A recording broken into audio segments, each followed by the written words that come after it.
Sabar, Pak. Pak. Belakangan, media sosial diramaikan oleh video unggahan mengenai kunjungan kerja Presiden Jokowi ke Blora. Kunjungan Jokowi ke Blora berlangsung pada Jumat, 10 Maret 2023, dengan agenda ke Pasar Menden Blora dan penyerahan sertifikat tanah.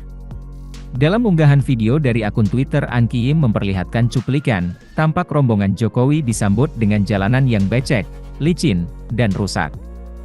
Bahkan salah satu petugas pengawal yang menaiki motor Forager terjatuh akibat kondisi jalanan yang licin tersebut. Warga yang berada di sekitar lokasi pun langsung menolong petugas pengawal. Karena kondisi jalan yang kurang baik, Jokowi juga mempertanyakan lokasi penyerahan sertifikat tanah yang kurang baik. Setelah kejadian tersebut, Bupati Blora meminta maaf dan minta dukungan dari Presiden Jokowi.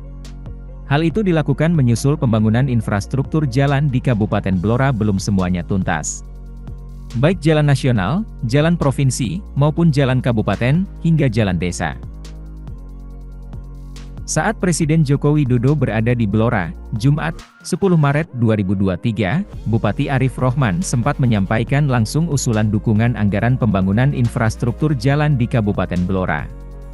Ia langsung bicara dengan Presiden tentang kebutuhan pembangunan infrastruktur di Kabupaten Blora. Utamanya tentang jalan.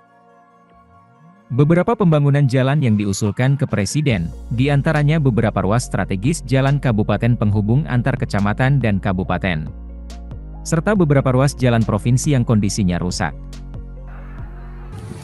Sabar, Pak. Pak. Ayo. Bapak D. Kaos, Pak, kaos. Terima kasih sudah nonton. Jangan lupa like, subscribe, dan share ya.